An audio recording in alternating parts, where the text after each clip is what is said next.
Good afternoon, and thank you, Catherine, for the warm introduction. My name is Chris Konecki, and I'm the publisher and executive editor for the Business Record. This is the 9th time I've moderated the economic forecast since I rejoined the Business Record in 2011.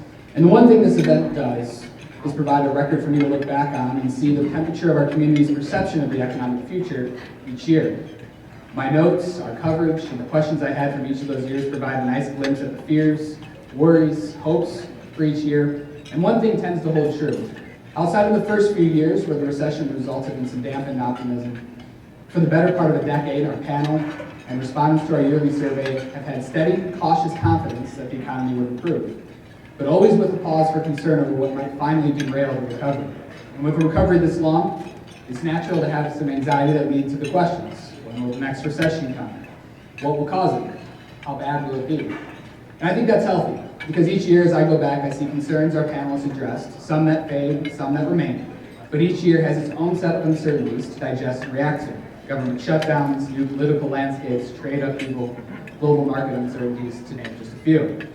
And this year's no different. While the stock market is coming off a big 2019, trade deals look to be in place. In fact, the United States-Mexico-Canada agreement was signed this morning. And fundamentals like our unemployment rate and consumer confidence remain strong. There are once again plenty of issues to explore and give pause for. The ag economy continues to be challenged. We will now wait to see the full effects of the trade deals and see how new trade negotiations with partners go on the horizon.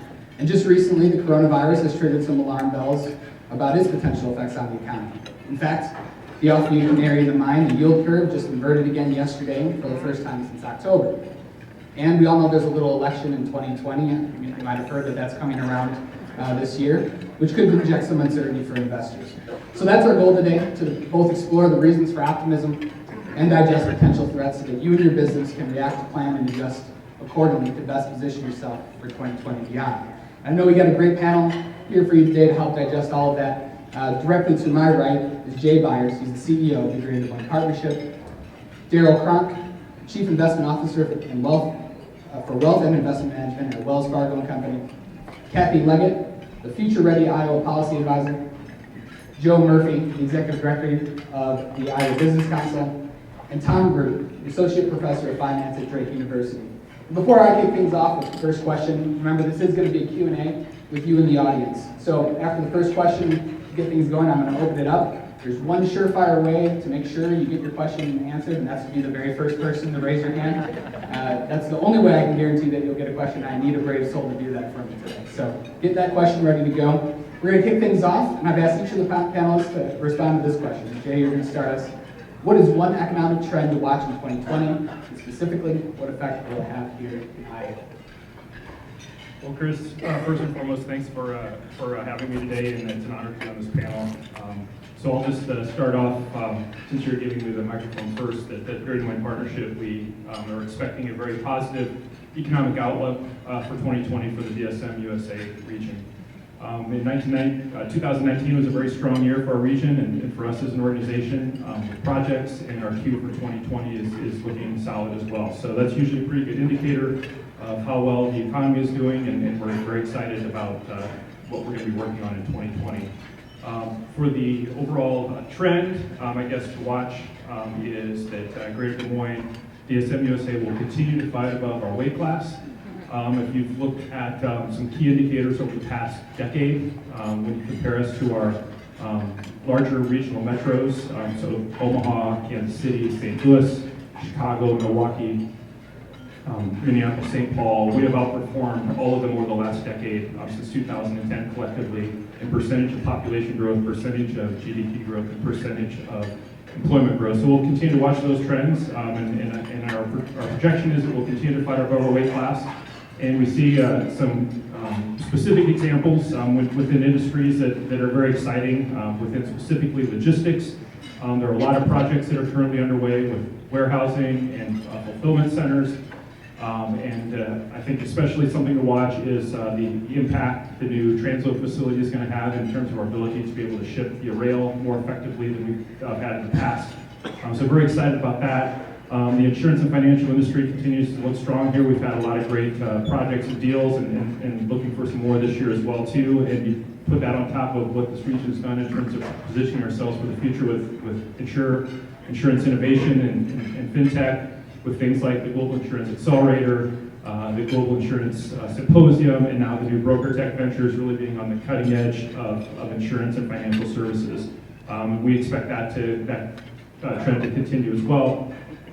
Then specifically, you mentioned ag. I think there's an opportunity for the ag sector to improve this year. And again, I think that, Chris, you mentioned correctly that it's a lot that's going to depend on the impact of what the first phase of the China trade agreement actually looks like. There's a lot of promises, but not really sure what that ends up looking like. And the USMCA trade agreement is very promising as well, as long and moving forward from Brexit and Japan as well. Very heavily reliant on exports. So we're excited about that as well.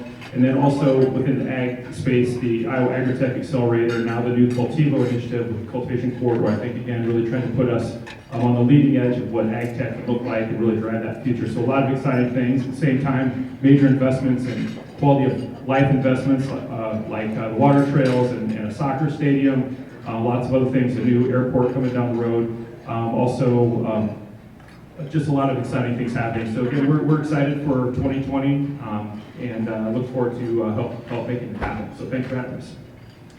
Daryl, why don't you go ahead and take the next shot? Over. Hopefully nobody got shot in the back. Yeah. Is my mic on? Can you hear me? Yeah. Okay. So good afternoon, everyone. It's great to be back in the state of Iowa. I originally reside from New York City, so it's a good chance to fly in last night, get a little snow, a little cold, and enjoy my roots and heritage of Iowa. So glad to be back. I'll probably take a little bit more of a national look. We actually expect 2020 to be a good year. We think the U.S. will grow at about 2.1% GDP growth, and the global economy will grow around 3%. The challenge, we think, for the economy in the 11th year of recovery is, as everyone knows, it's the longest recovery but the slowest recovery on record. Now that can actually paint a bullish scenario for the extension of the recovery, in the sense that if you look at the aggregate GDP growth in the U.S. of this recovery, it's only about 50 to 60% of all the post-World War II recoveries. So you can make a case that there's a lot more gas in the tank left, just simply because of that slowness of the recovery, some of the anemic growth rates that we've had through this entire cycle. We do think interest rates and inflation stay low, which is healthy for the economy. We see the 10-year Treasury yield at 175 at year-end, and the 30-year at 225. So Chris mentioned that flat to inverted curve. We think we're going to be dealing with that for much of this year. The consumer remains really healthy, albeit manufacturing has been, you could argue, in a recession unto itself for all of 2019. If you look at any of the recession indicators, manufacturing indicators like Purchasing Managers Index, ISM, we saw durable goods yesterday, all are suggesting contraction in the manufacturing space. And the U.S. economy is about 70% consumer. The consumer just continues to chug along. Consumer spending is strong. The consumer confidence number was the best number we've seen literally since the year 2000, yesterday. So the consumer still kind of sheds off all of these issues around the U.S. and Iran, around the coronavirus, any of these types of things. Specifically to Iowa, it would be nice, we actually are more optimistic. We've got a team that looks specifically at the state of Iowa in our economics group. We think it's a better year for Iowa economically. As you know, the state is highly indexed towards agricultural, manufacturing, and as Jay alluded to, financial and insurance. Just a statement about each of those. Certainly the phase one China trade deal, if China follows through and purchases $40 billion of agricultural commodities over the next 2 years, that will exceed by far the high water mark in 2017 of $23 billion. So even if they fall short of 40, anywhere north of 23 is a positive for the U.S. or for the Iowa economy. Manufacturing, I alluded to before, was kind of in a recession for much of 19 and 18. We actually see green shoots starting to turn the corner and come out of that, which should benefit Iowa's economy as a whole, we think, if manufacturing is a little bit of a resurgence. And the last point I would just make on the financial and insurance sector, obviously some binary outcomes there as it relates specifically to the election and what happens in November. Financial and insurance sectors are under heavy scrutiny by, depending on the parties you would look at. But we actually think it's one of the best, highest conviction ideas we have in the financial space for 2020. We like the balance sheets. They're the highest returners of capital to shareholders. We think in a lot of ways financials, and I'll be careful how I say this, but financials look to us a lot today like tech looked in 2010, as far as being really financially healthy with some good upside to them. If that happens in 2020 or 2021 and beyond, that would be exceedingly good, obviously, for the state's economy. Chris? Kathy? Okay, hello. I'm going to start with just a little foundation setting because I do not have a background in economics or anything like that. I'm here on behalf of Future Ready Iowa. And so I want to take a minute to just tell you about that because I do believe there are people, and even though we've tried really hard, who don't know what Future Ready Iowa is. And so I'm going to start there and give you a little information, and then my perspective will be shared through the Future Ready Iowa perspective. So this is our state's initiative to have all Iowans in the workforce have education and training beyond high school by 2025. Not all Iowans, but 70%. That's the goal. And why is that? Because of a few things. 68% of the jobs will require education and training beyond high school by 2025. Also, every year, Iowa Workforce Development is where I work. When we survey employers, they tell us 50% or more that they have people who apply for jobs. Those people don't have the skills they need. So we're really needing to correct that skills gap in Iowa. And then additionally, we have a huge skills gap. 53% of our jobs approximately in Iowa require education and training up to an associate's degree. So that's a certificate, a diploma, an associate's, a bachelor's. We have a registered apprenticeship, and we have all of these great opportunities, but we only have about 34% of our Iowans who have that training, and so therein lies a huge gap. And these all affect our ability to be on the front edge of our economy and innovators, because if we don't have the workforce that we need, then that will stifle us. And I know right now we have employers who are, they don't have enough workers to keep up with what they do need to do, and they are turning down opportunities to grow because of that. So this is the focus of Future Ready Iowa, and the perspective that I'll try and bring for everyone. Get my own, thanks. Okay. Thanks everybody for being here today. Thanks to the Business Record for having us.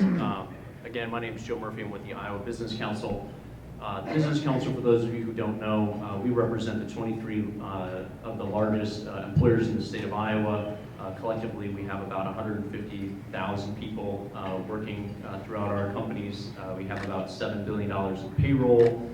Tens of millions of dollars in charitable contributions throughout the state, and we really come at issues from a nonpartisan perspective, and so really trying to outlay the facts and figures as we see them to try to make the best case for business, which then of course entails good things, jobs and opportunities for Iowans.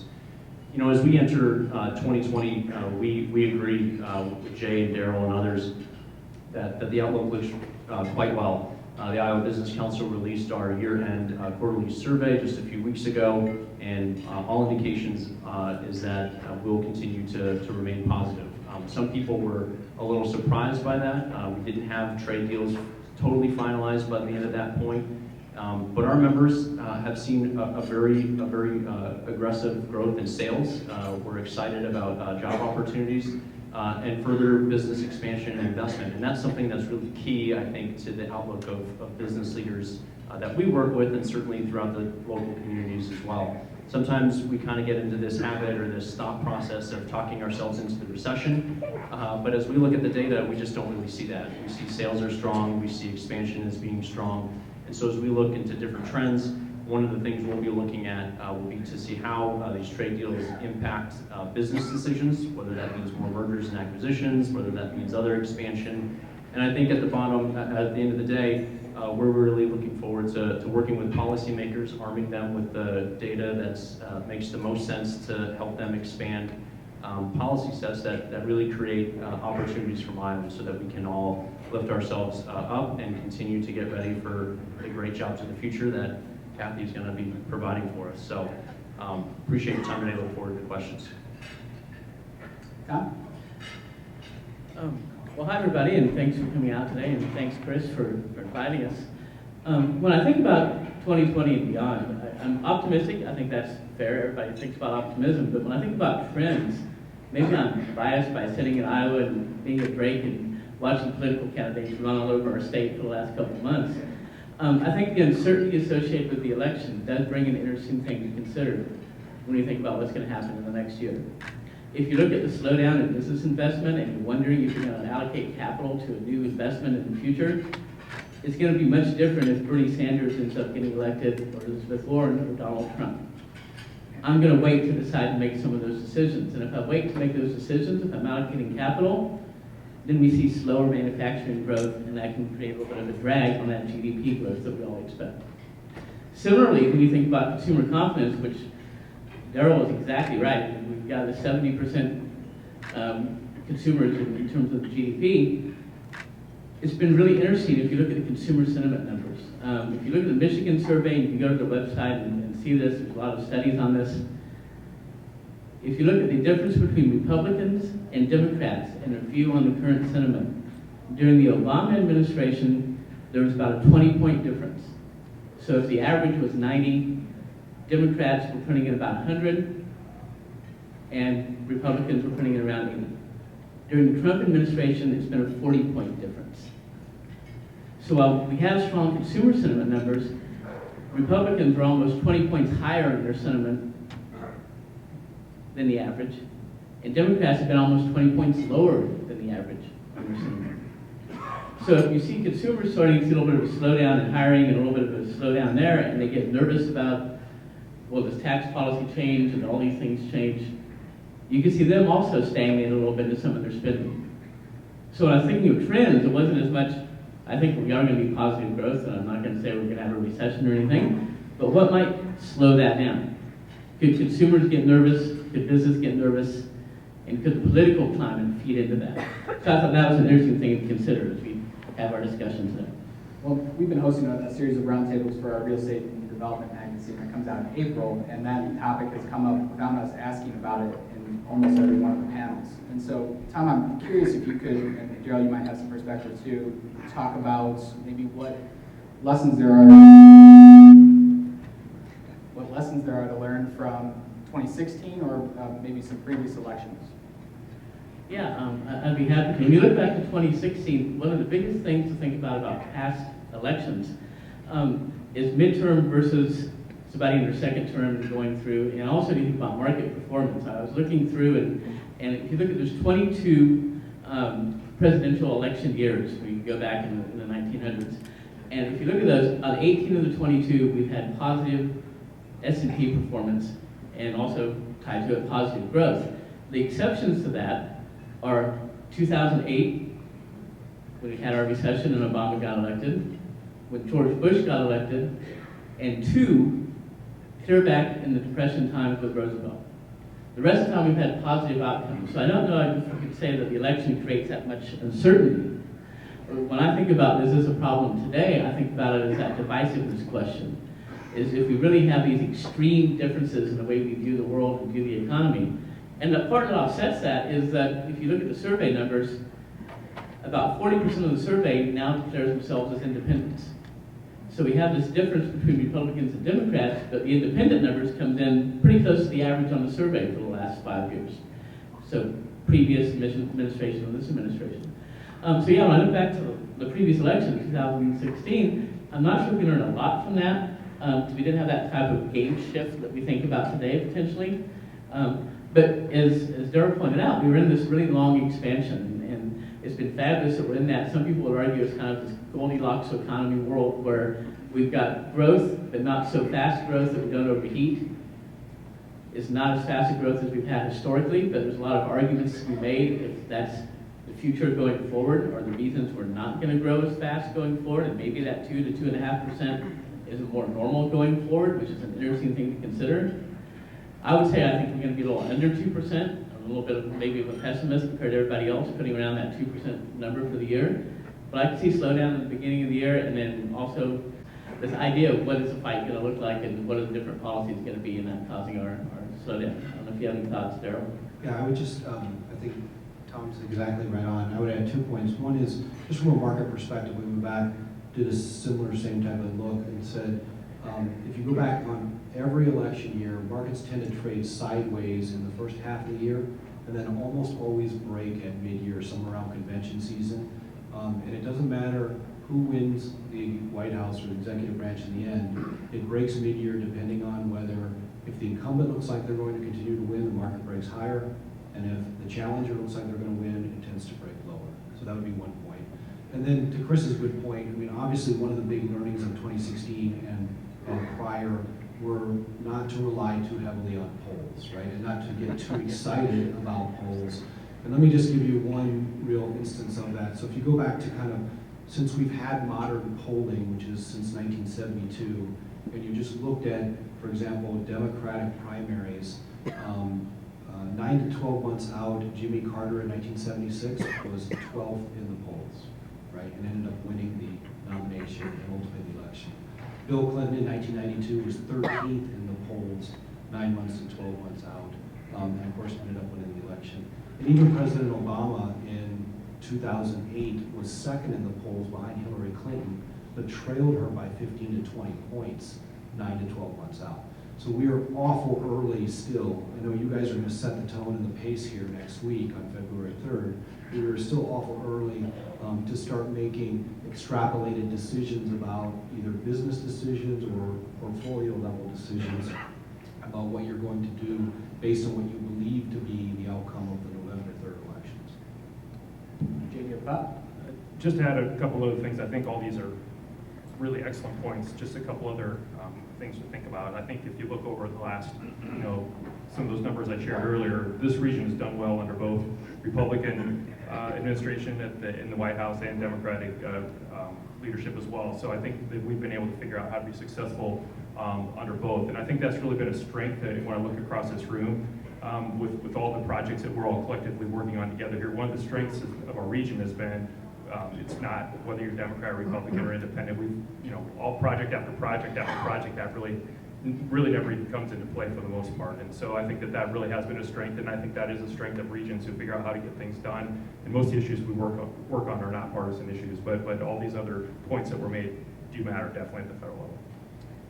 Daryl, I wonder if you could talk a little bit about the differences, obviously, with Donald Trump's policies versus maybe an Elizabeth Warren or Bernie Sanders. That's a pretty large spectrum. And so I'm curious how maybe you're hearing people talk about what type of effects a change might have and or what we might be able to expect if we continue. Yeah, boy, that's Who do you think is going to win the presidency? We'll just say. Right now, it's interesting, if you look at the markets and the futures markets, I know Tom's done a lot of work on this, the markets overwhelmingly, almost to the tune of 70-75%, believe that Donald Trump will be reelected in November, notwithstanding what happens in the Democratic primaries. So right now, that is kind of the base case, and if it starts to move the other direction, I think the markets will then start to take a higher degree of account as to what are the real issues that are going to get impacted. We wrote a report here a few weeks ago talking about 6 issues we think that matter in this election. I gotta see if I can remember, get them right. Of course, healthcare, immigration, trade, what we called energy, environment, and climate change, which we think is really important. I'm gonna miss the other few, my apologies. But we do think if the markets start to believe that you're going to look at a more progressive candidate, and they would define progressive as the Bernie Sanders, Elizabeth Warren, then there would be concerns about probably confidence would start to slide from the Wall Street perspective, and concerns really about what it means for particularly corporate tax rates. So a lot of the platforms that are being put forward right now from the Democratic Party are suggesting pretty material changes to capital gains tax rates. So for example, wanting to double those capital gains tax rates for anybody that makes over $1 million a year, or reset them back to the old rates prior to the 2017 tax reform. Also reset corporate tax rates back to the same levels they were or pre-tax reform of 2017, which would be a pretty sizable erosion into expectations for profit margins. And then there's a lot of discussion and concern, and you can put your own political overtones on this wherever you want to be on this, but a lot of discussion around what should be allowed from the Democratic side on share buybacks and dividends or capital return to investors, or at least tying some metrics to those. So for example, a lot of the progressive Democrats would say unless your employees are making at least $15 an hour, unless your pension plan is fully funded, unless you're providing what is deemed as adequate or good health care to your employees, then there would be restrictions on what you'd be allowed to do as far as buying back your shares or paying out dividends in the space. So there's a lot going on there, Chris, around the platform and the expectations that I think, again, all of you will set the tone, that certainly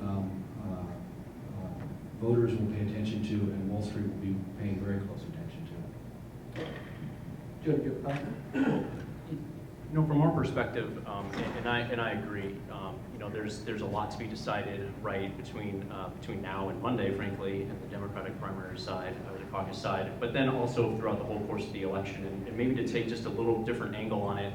I think that's why it's so important that you have business groups like the Business Council or the Partnership or other chambers, ABI, taxpayers, you know, all these other different industry groups coming together to try to really lay out the vision on how businesses can be successful in the state of Iowa and nationally, obviously, too, but to really share that story with your elected officials. You know, if you're not engaging in the process, you're probably going to get carved up in the process, and I think that's a really important point to make as we're thinking about these very big and large political decisions. You know, one of the things that people are involved with campaigns right now is all the heated rhetoric and all the heated, charged, emotional sort of outbursts that we no doubt see from both Republicans and Democrats. I want to be very clear, again, nonpartisan organization right here. But I do think it's up to groups like ours, the Business Council, and other nonpartisan groups to really take that tenor of emotion or that rhetoric and really try to turn it down and come at these issues for the issues that they really are and how they have a real world impact on a business's ability to not only create jobs and expand opportunities in the state, but we've been stagnant in our population for 120 years. How can we begin to pull people into this state from other high-cost states around the country? And, you know, we need to get a hold of that sooner than later, or else we're going to have a very different economic outlook panel in the coming years. And so that's why it's so important for groups like ours and for your businesses to get involved in that process, share real-world stories on how these policy decisions that are being talked about right now impact your ability to make sound business decisions moving forward. What I want to do now is go ahead and take an opportunity to take a question from the audience. So I need a brave soul. I got one right up front. So we're going to bring a mic up your direction. So it will take just a second. Everybody wave at Stacy. Stacy's in charge of our mic today, so she's going to be weaving her way through the crowd. Hello everyone, thanks for coming. There's a lot of opportunity in central Iowa and Iowa. I would say there's a lot of business investment. There's a lot to be excited about. What I want to talk about a little bit is the other side of that, with risk management, and specifically, I'll just use the term insulation. So in the Midwest and with specific sectors of the economy, at times you can be insulated. Recessions typically start or have more impact in certain sectors. Looking back at the last one, you can argue finance, real estate, or a combination of the two lit the fuse.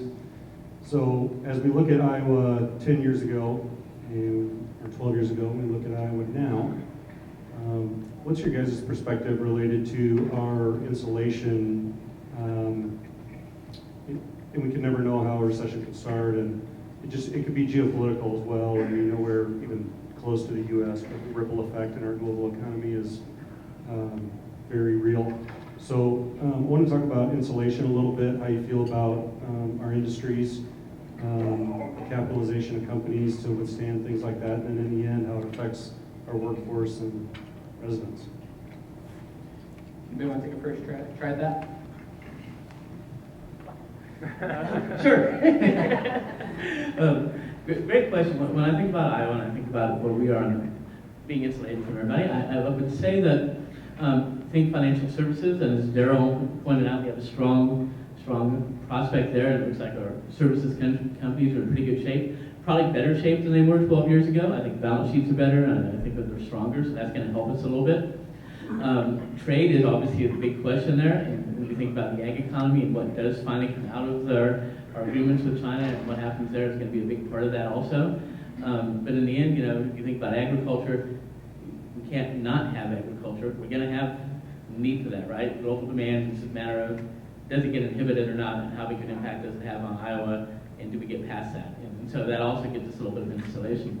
I think it does vary in the state of where you are. If you look, for example, at unemployment rates, and you can track this over time, Quad Cities is historically higher than the rest of the state, or historically lower. That makes some sense. So I think you are going to have a little bit of a regional Iowa question. But I think Daryl and I were talking about this beforehand, that you have one of the biggest questions is when you look 10 years to 20 years out, what do we do to keep Des Moines and the rest of Iowa competitive? And that's what so much is happening here with our panelists. You think about Joe and Kathy and what Jay and what they do. You think about Des Moines proper.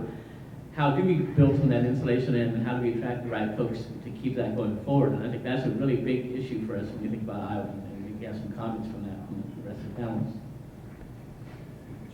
Joe, I want to really quick jump in, and then I want to get to some of the programs maybe that we're working on to make our state more attractive. But Joe, you were talking a little bit beforehand, and you were talking about the state's revenue growth specifically.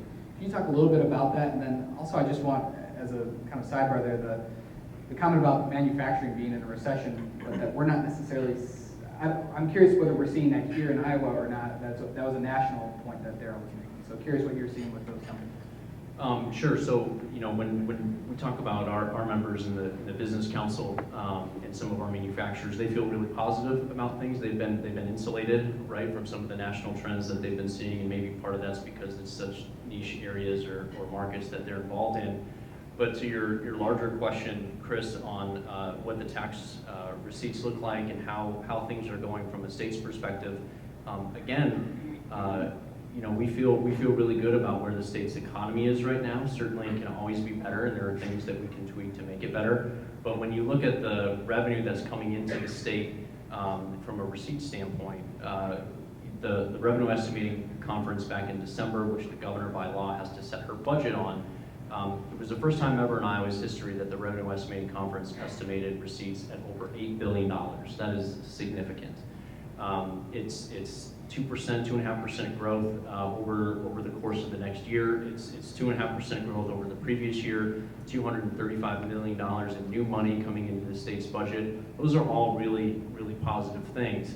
You know, the governor's outlined some key tax proposals. We're generally in favor of a lot of what she's talked about. We would like to see some additional opportunity, particularly on the corporate side, which I'm sure we'll get into a little bit later. But when you think about where the economy is right now and where, from a tax receipt standpoint, revenue coming into the system, things are going, you know, quite literally, according to their receipts, better than they've ever been before. So, what's driving some of those receipts being higher to you? well, I think some of the expanded in sales. You know, don't forget to, you know, back in 2018 with the first round of the state's tax reform, online sales tax finally went into play, and for 2019, more than $80 million came into the state just as a result of that.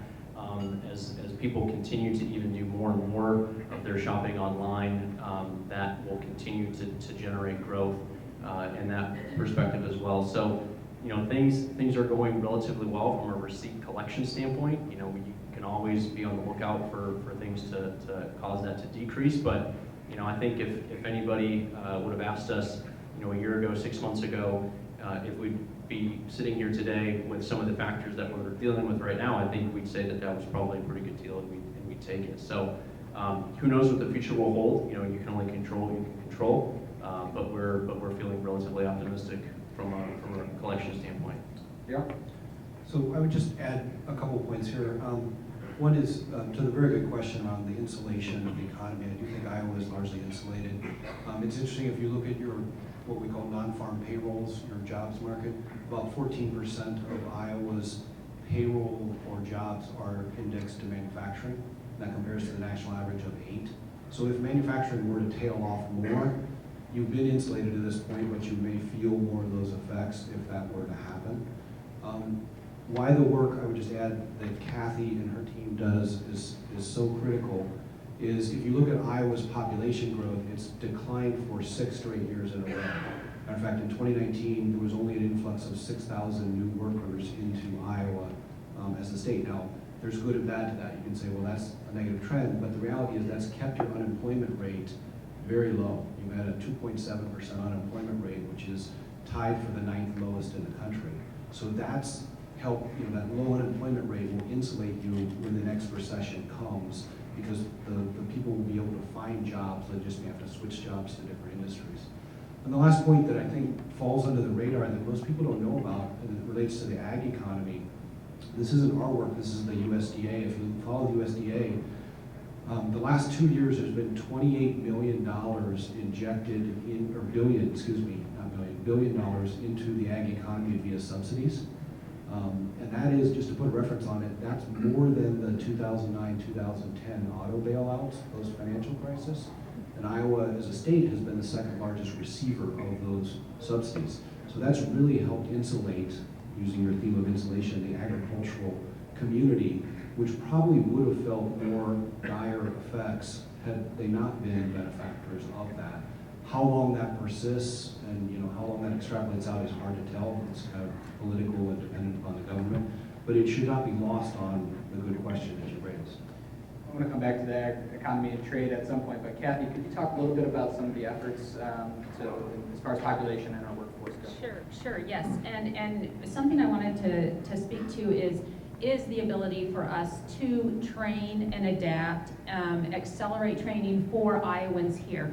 Yes, there are efforts going on to bring other people into Iowa. We all know this is a great place to live, and we think everybody should live here, and that's work being done through the Economic Development Authority. Future Ready Iowa is focused on the Iowans who are here, because we need every Iowan who is capable and willing to work to be working, because we have those job openings. But we also need to be paying attention now and into the future is what are we going to need? So one question is, when you're, as employers, what are you looking at your current workforce and seeing proactively who can be upskilled to meet your need for the future?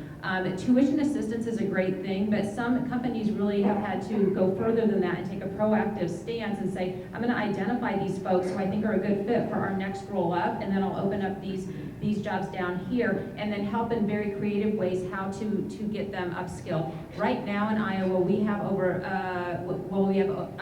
57,000 adults who have no education and training beyond a high school diploma, and we need to get them upskilled because technology and automation are going to change things, and we want them to be ready to go. So I think, I'll talk in a second about the programs, but in a bigger context, Iowa has to have their focus on being able to train individuals well, to meet the needs of employers, to do it quickly, and to adapt to the changes coming, because that's what's going to have to happen. One thing that we're doing right now, Future Ready Iowa, the Employer Innovation Fund that was passed last year, that was $1.2 million to do matching funds for local efforts to upskill or to train and educate their local population to meet their local workforce needs. So we finished our first round of those. We did award $1.2 million in 49 projects, and we're hoping to have that again, if not more, for the after the next session. So what that is employers figured out how they could creatively meet their workforce needs and what needed to be done. They put up half the money, or they worked with a community organization to put up the money, and then the state is matching it, and they're getting people trained in where they need. The other thing that we're doing is, with those funds, is focusing on those barriers. When we have such low unemployment, the people who are needing the training and maybe not working probably have more barriers than our average person. So it isn't always just tuition. It could be childcare, it could be supplies, it could be transportation. How how do we address those for individuals to get them trained and able to work in our workforce? So we have a lot of efforts going on there. Also, the Last Dollar Scholarship that we would love employers to use too, but that was 13 million degree, so a certificate, a diploma, up to an associate's degree in a high demand career area, because we definitely have that focus. And that will pay for their tuition and their mandatory fees. So working on with some programs like that. Registered apprenticeship, I want to mention too, we've done a lot of registered apprenticeship workshops and are working with a lot of employers because the employers you might be looking at, you're having several people retire and they have been there for a long time and they know everything. How are you going to keep that skill and that information in your workforce? And registered apprenticeship is a way to do that as well. Especially for adults who have to work and pay bills, they can get upskilled and trained. So those are a few of the things that I'll share. When unemployment is at this low rate, I know for a number of years we've talked about that and what the effect might be on wage growth. And I'm curious if either Tom or Dale might have some perspective on whether that's happening and whether that pressure is actually happening or still maybe not quite happening yet. Great question. And wage growth is a really interesting thing. Nationwide, we've not seen this fast of wage growth. I was getting some stuff ready for a different presentation, and if you look at Iowa average hourly earnings and compare 2007 to today, average compared to its sector. So, for example, the finance sector paid about $5 above the average hour earnings in 2007. The average hourly earnings has slowly gone up, but slowly over that period of time. Now it pays $8 more. So they've actually gained relative to the average in the finance sector. Looking at that, manufacturing was $1.40 less in 2007 than the average. They're now $4 less. Education was $2.30 less. They're now $3.30 less. And retail went from $6.9 less on average earnings to $10 less. So when you think about the economy for Iowa, that's great for our financial services and finance folks. But on the manufacturing side, and it wasn't an ag number in the data that I looked at, and looked at some of the other places, it is interesting, does that hurt us in terms of recruiting some of those people that we need for those other industries? And that's something that we really have to keep an eye on. But that's been a national trend too, the slow wage growth, and I'm sure Daryl can talk about that. We haven't seen that with the growth that we normally expect to have faster wage growth. And that's been one of those things that has actually been positive for us in the sense that we haven't overheated and we've got policies from the Fed that have really tried to slow us down and things like that. But it's also been a little bit negative and worrisome on the consumer side. So, Let's take another question from the audience. Yeah, Jack. I'm just trying to pick the person that's furthest away from it's a race.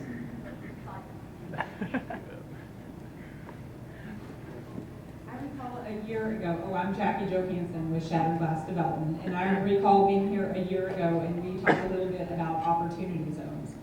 So this is a federal program that the idea was to spur development or redevelopment in blighted areas around Iowa, around the country. And going into that conversation a year ago, there was a lot of question about would that really bring development in the right places.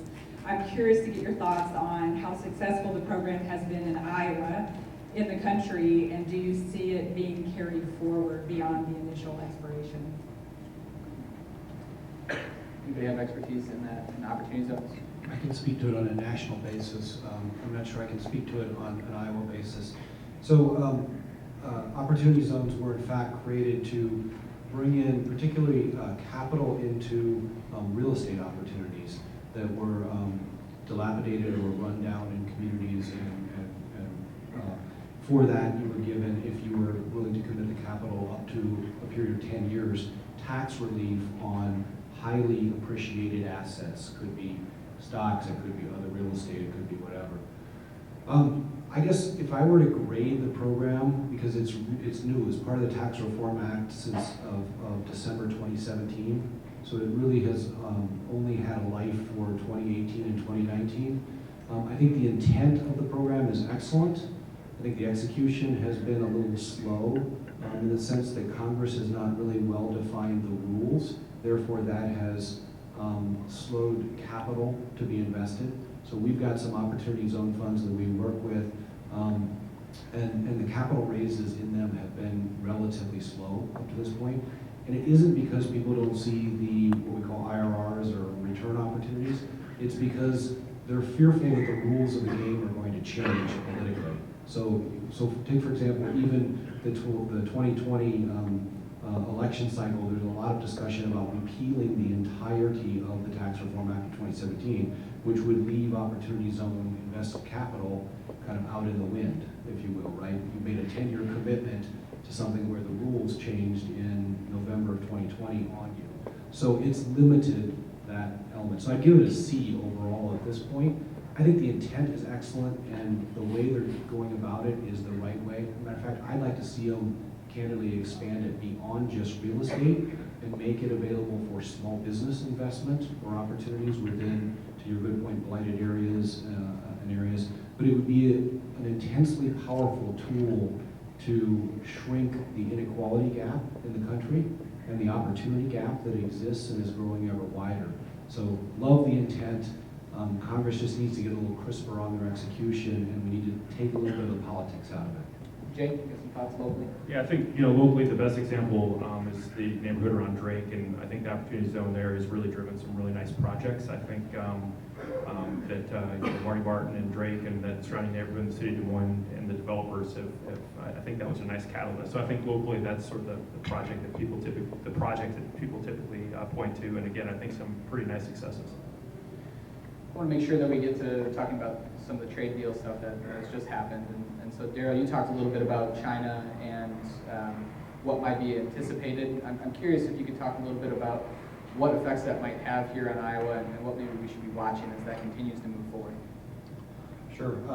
So obviously, a few points. I mean, you've all read a lot of this on the Phase 1 China trade deal. And I mentioned earlier, China has committed to, I would actually call this less of a trade deal and more of a purchase agreement, is really what we signed here a little bit ago. And that is to say, for tariff relief, right, which the U.S. has promised, China has promised to purchase $200 billion worth of U.S. exports over 2020 and 2021, of which $77 billion is manufactured goods, another 50 in services, and then the important 40 in agricultural goods. And I mentioned earlier, the high water mark was about 24 billion of agricultural purchases. So anything north of 24 billion in 2017 should be positive for the farmers and the economy.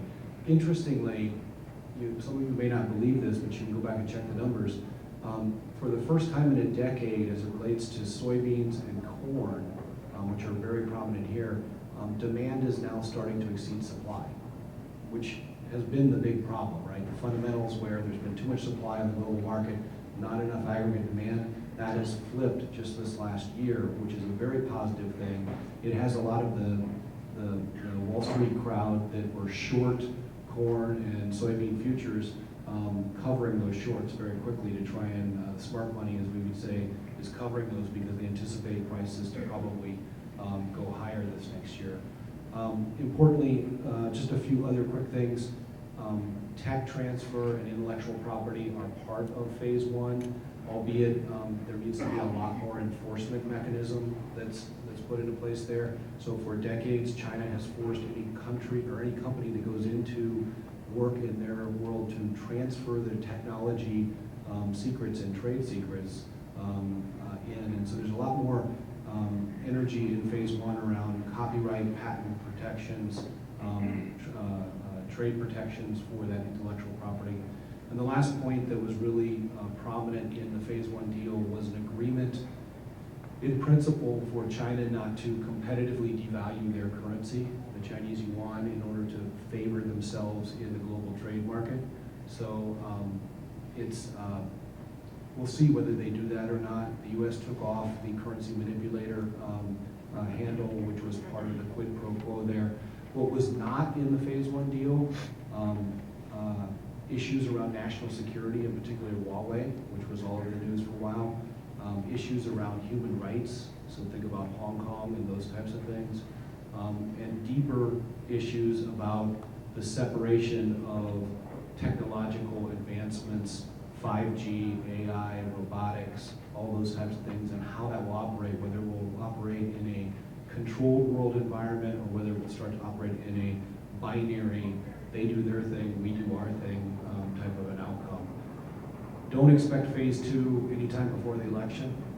It just isn't going to happen. So, you know, you're probably talking about a 2021 phase 2, and then it depends on who occupies 1600 Pennsylvania Avenue. I remember last year, talk was that it was maybe kind of already baked in to people's projections that something was going to happen. Do you still feel that's kind of the way in other words, it's happened, and are we going to see a big, you know, because there's a change now that everyone's going to be excited to continue investing in it? So, because we've been optimists, I'm going to take the pessimistic side of that conversation. Probably not, right? I mean, there was optimism that a phase 1, what they call shallow deal, was in the works, and then you could get controlled agreements on certain things. Phase 2 is where all the hard work has to be done, all the places where, you know, China opening up their financial markets, which they have a majority of state-owned enterprises and stuff, things that they just are not going to agree to. So phase 2 is going to be very difficult. I think from the market's perspective and what's priced in or what's not, the reality was the markets just wanted to see a de-escalation of the continued escalation of further tariffs and everything else. So in other words, the markets were happy to see a trade truce, right? And to be able to shelf that uncertainty premium for a while around it not going to an escalation point and reaching a boiling point. It's hard to believe, but we are actually getting close to our end of our time today. But what I'd like to do is do 2 more questions. But first, is there something that we haven't talked about today that you think we should address? Well, why don't we start there, and then we'll give you a second to give a closing thought as well. We'll do that after that, though. So, Tom, is there something we haven't talked about today that you think we should be?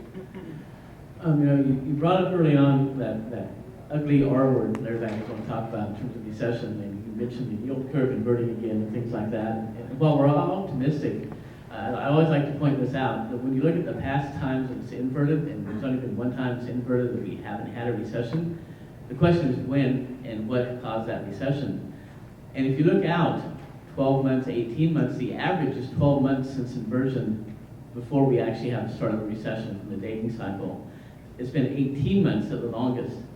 And so we're actually looking quite a ways out from last August when it first inverted to think about next fall being a decline, if that is a signal or not.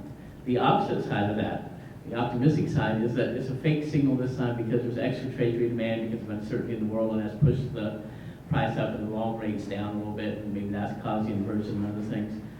But I would say the thing to think about is the economy at inversion on all those other last 5 of these recessions looked good. It averaged 5% for unemployment, we're 3.5%. It was averaging 160,000 jobs added a month. We're averaging 160,000 a month, relatively, give or take. We're in that same range. The economy looked positive, but we seem to get caught in that optimistic lens that Darrell just mentioned because we do feel confident right now. But I say, think about looking forward, and does that give us, you know, what could happen type of questions and things to consider, because it may not come out when we expect. So I'm thinking a little about that. Joe?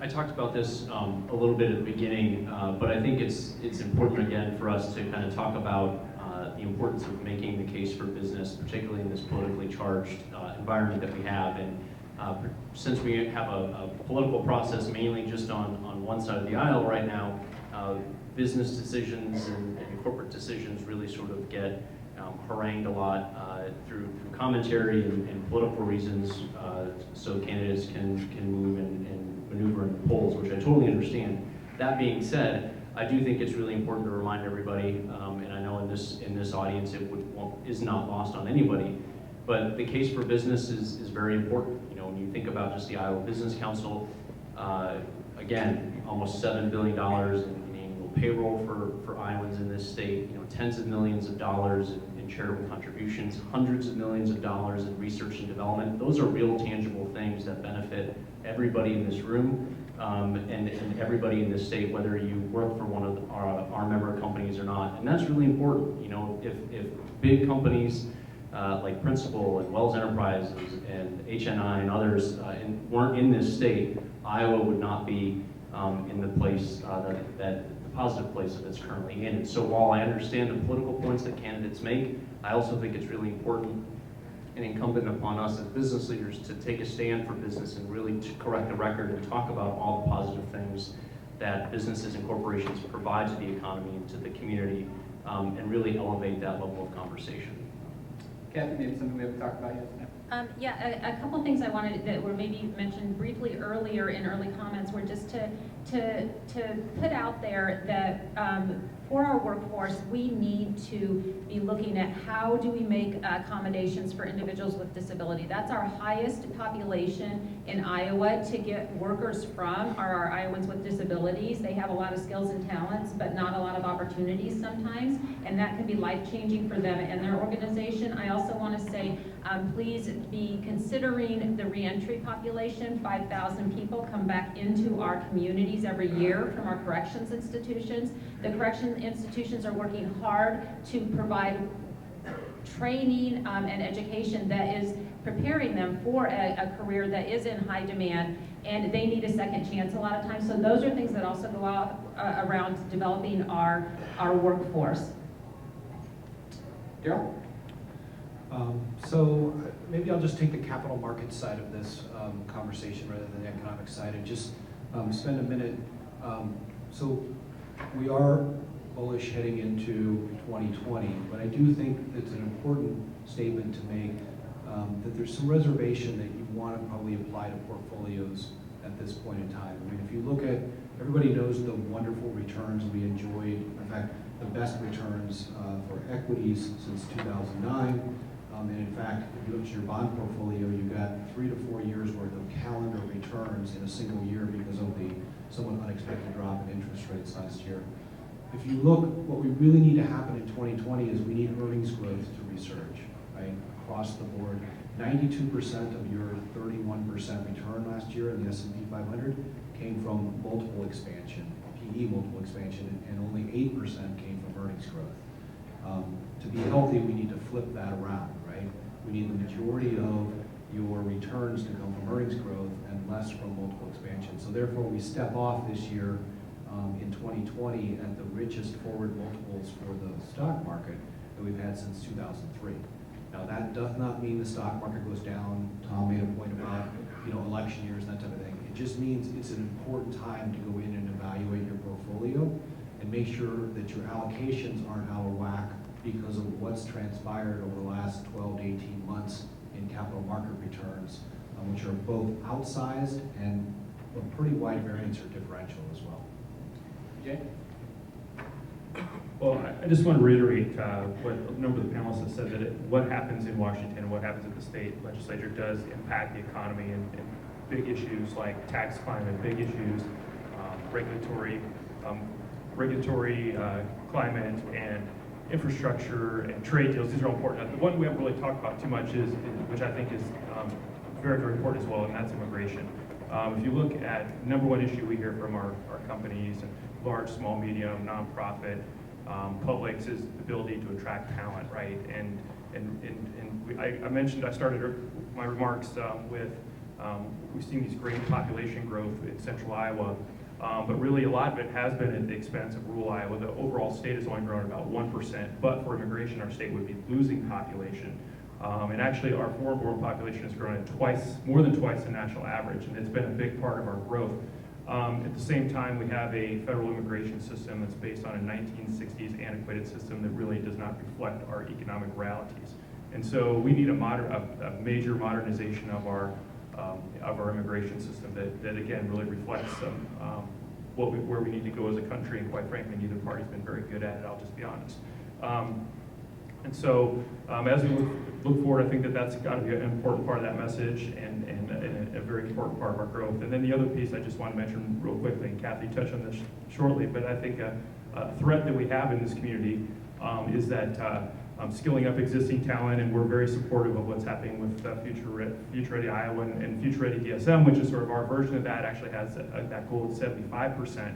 But really, what we really need to be looking at as a region is what does the future world of work look like? There are so many jobs right now that are going to change dramatically in the next 3, 4, 5 years in terms of what the impact of AI and the impact of automation, and are those jobs even going to be here, right? So I think overall we should not be at all afraid of AI. We should embrace it. But what can we do to have those jobs of the future? Most of the studies will say there will likely be more jobs, but that question is, are they going to be here? And are we able to train up? And I think that is an issue that employers across this region really need to get their arms around. We're trying to lead that with some initiatives we started last year. We're going to be rolling out a full report this year. Most regions are not thinking about that, but I think that might be maybe our biggest threat as looking at the future of what this region looks like. Can we have those jobs in the future, or are we going to be satisfied with where we are today? And that will be a big game changer. All right, before we finish today, I want to give each of the panelists a chance to give one final closing thought. But before I do that and give you a second to think about what that'll be, I just want to let you know about a few things coming up. First, our economic forecast issue that's on the table for everybody. We barely are able to scratch the surface of a number of the industries and the issues and topics. I encourage you to take a look at that and take a look through there. You'll have learned way more information than we were able to get to today. If you are a business record member, make sure to check it out. I promise I'll take you to deeper depths. If you're not already a member of the Business Record, I encourage you to sign up at businessrecord.com/membership. We have both a weekly publication and our daily e-newsletters. Both of those products are free, our e-newsletters. We'd encourage you to sign up for those as well. Also, just a quick plug for our next event, February 13th is our Power Breakfast. We're going to be taking a look at the nonprofit industry and corporate giving. It's a lot of pressure right now on fundraising and a lot of different projects in the community right now. So we're going to be taking a look at that and some of the dynamics around how corporate giving has changed. All right, our final question here. You've had some time to think. Tom, why don't you go ahead and start us off with a final closing thought and takeaway? I'm sure. I first want to thank the panelists. I think we had some great discussions today. And the one thing I think going away, to take away, is one of our local leaders used to always talk about being risk aware.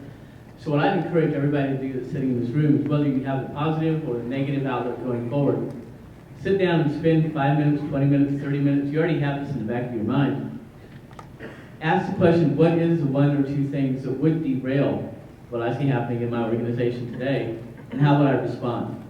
It may not happen, but actually sitting down and thinking through that thought process and getting kind of out of the box of being your day-to-day. We talk about this in scenario planning and strategic analysis all the time in our MBA program. To get out of the box and get out of your daily world and say, okay, what would be that one bad thing, what would be that one good thing? I think that'd be a really great exercise for everybody to do based off some of the comments today. Joe? My final thought would be to encourage people in this room to maybe think outside the box, or to really get more involved with the public higher education system, the private higher education system, and the K-12 system here in the state. You know, that is the future workforce coming into our workplace right now. Iowa is blessed to have a positive net migration or importation of students coming in from other states.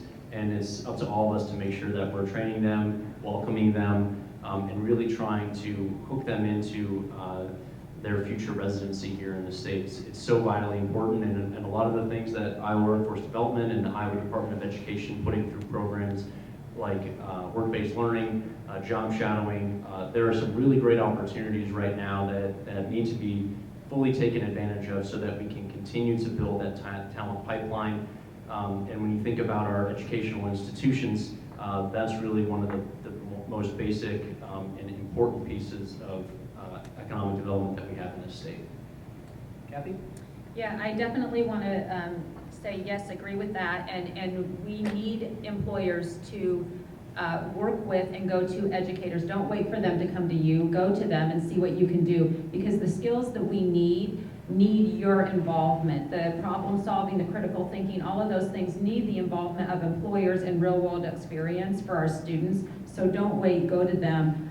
The one thing that I wanted to two things really quick, is that there are resources and there are people to help. If you're wondering, how do I do this, or what do I do this, or what creatively has been done, check out Future Ready Iowa. Know there are resources and folks to help. The other thing is, when I think of Future Ready Iowa, and from the start of when I got this job and tried to think about this, what I think would be the best ever thing is that Iowa was so good at educating and adapting to what employers needed, that we could do it quickly, because we have to in the future. And it's gonna take education, workforce, everybody working together to do that. But we were so good that not only could we meet our needs, that employers wanted to come here because we know how to create a workforce for what they need. That's where I would love to see Iowa. Daryl? So I would just hit on the theme of going to the polls Monday. And I certainly won't tell you which way to vote, but whether you're a Democrat or Republican, one of the things I think the country needs desperately is fiscal discipline. We saw an announcement yesterday from the Congressional Budget Office that now we are projected this year to run $1 trillion budget deficits. We know that the national debt is already at $23 trillion. That has big real-world implications for interest rates and the long-term trajectory of the U.S. dollar, which is the sovereign currency of the world. So as you go and think about the message you're sending to Washington, D.C. and politicians, I would just implore you to think about some fiscal discipline no matter what side of the aisle you happen to land on. Jay, final thought. Just a final thought that the global trends are really important, the national trends are important, and we can talk about theory but really think about when we're sitting here a year from now and we're here and we're looking in terms of how successful was 2020.